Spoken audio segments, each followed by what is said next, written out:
Hi guys, it's Miss Cross, and today we're talking about romanticism in art. The last 2 weeks we've been talking about the scientific revolution and the Enlightenment. And remember, those two movements really put a lot of stock into reason and logic. And basically, scientists and philosophers believed that they could solve any problem or any mystery with their intellect and reason. Romantics are rebelling against that idea by saying that human beings are not reasonable, we're not logical, we're emotional, we're passionate. There's a lot of things in nature that are unexplainable, and that there are a lot of unknown, maybe even supernatural things out there, and science and reason can't explain them. So it's dealing with those themes and ideas. Romanticism is a literary movement, it's an art movement, it also is musical, and you've probably read and watched many romantic movies without even knowing it. Many Disney movies are adaptations of romantic poems, stories, ideas, um, some books that you might have heard of, or short stories that are from the romantic time period are The Three Musketeers, Dracula, Emma and Pride and Prejudice, The Hunchback of Notre Dame, The Legend of Sleepy Hollow, The Last of the Mohicans, uh, Hans Christian Andersen's folk tales, the Brothers Grimm fairy tales, Frankenstein. All those are romantic novels. Um, and you've probably seen movie adaptations or you've read some of these. The Count of Monte Cristo, that's one of my favorite romantic novels. And also Emma is really good too. And Pride and Prejudice, Wuthering Heights. So you might be familiar with some of these novels. It's also a musical movement. Beethoven Symphony Number 9 is a romantic piece, and so is Schubert's Symphony Number 5 in B flat minor. There's also tons of poems, and also artwork. So today we're going to look at the artwork, and I'm going to show you some of the themes, and then maybe take notes on the different themes while you're watching, because the Canvas assessment is going to be two options. One, you're going to create your own romantic piece of art. That could be a photo, it could be music, it could be um, any sort of media or picture. It could also be something you make and submit via Canvas. The second option, so you can choose one or the other, is to watch a romantic movie and then just describe the themes that you saw in the movie that are romantic. So I would just pay attention to the themes you see in art so you can put those into your own art or pick a movie and identify those themes. So I think it should be a pretty fun assessment, and I'm really looking forward to what you guys do. So getting onto the art, this is one of my favorite pieces by Friedrich, and this is called Wander Above the Sea and Fog.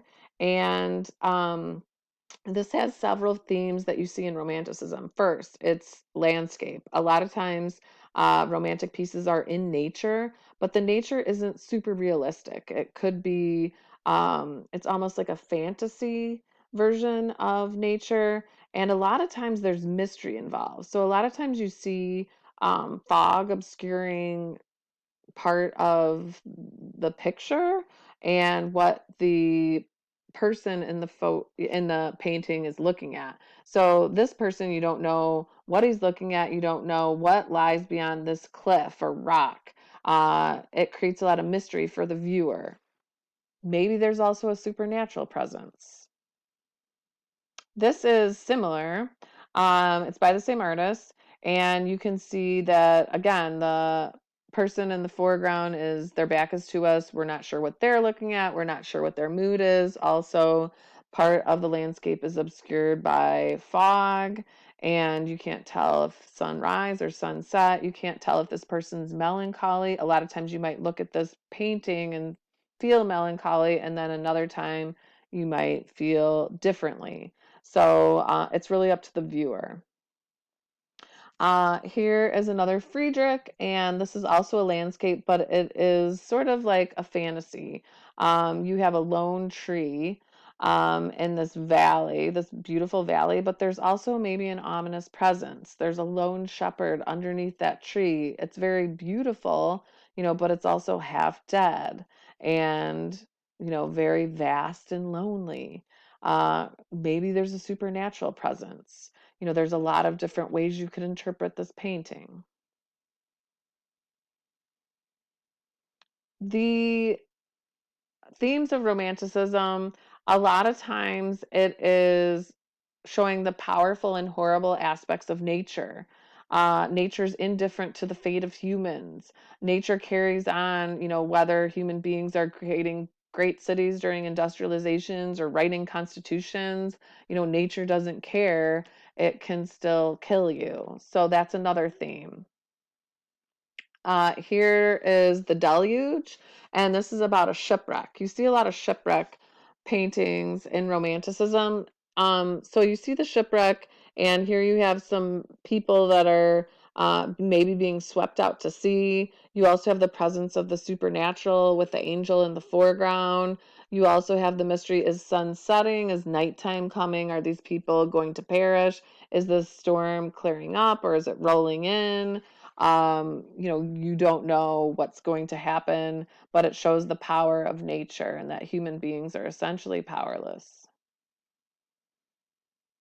The next painting is one of my favorites. This is by John William Waterhouse, and this is called Lady Chalet. And Lady Chalet was a Tennyson poem, and this is like a three-part painting, and this is the last part. And so Lady Chalet was cursed, and she was in a tower where she was suffering from unrequited love, and she was in love with Sir Lancelot the knight, and she spent all this time in this tower, and she couldn't even look out the tower to see Sir Lancelot.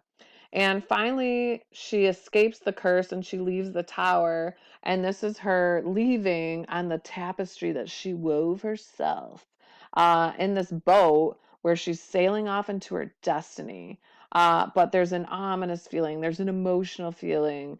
You could tell that she's very troubled, but she is free. The candles in the boat signify that it's the three flames of her life, but she only has one left. So it's maybe impending doom that she's going to find on this adventure and this destiny that she's seeking. So there's just a lot of things going on in this painting. Here's another shipwreck, shows the power of nature, shows that human beings are powerless in these, boats that they've made with technology, against the ocean, that, they are probably going to die. And nature is just that powerful. Here's another painting about the power of nature. You probably remember the story of Pompeii, and remember Pompeii is in ancient Greece, and the Greeks pursued reason, logic, empiricism, science, and here you have an eruption of a volcano that's going to cover all of this, and everyone and everything is going to die. So it's like the eternal, essence of nature and how human beings glories are, short-lived, and also we are mortal, even if we're reasonable. Here's two men contemplating the moon, and I feel like this painting is almost spooky. It reminds me of The Legend of Sleepy Hollow, which is a romantic story. And you have a dead tree, or is it fall? And you have two men contemplating something. What is it? There's a lot of mystery.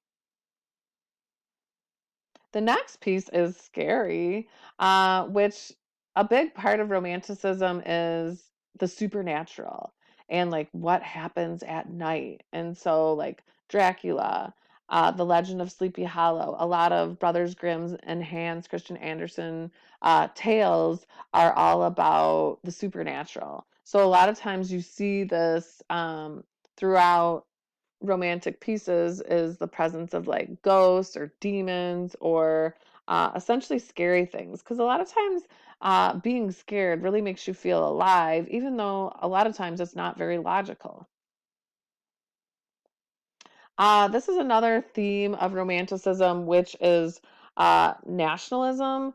And this is like a very depressing painting. There's a bunch of dead bodies, but it's, like when you look at it, you don't feel depressed. You feel like, woo, France. This is the Revolution of 1830. And it also depicts a woman as liberty, which is a romantic idea. Like, what is liberty? You can't define it necessarily, but this is defining it as a woman, and she's leading the people, to freedom, to liberty, which is another idea from Romanticism. You also like I've seen this as an album cover for Coldplay if you like them.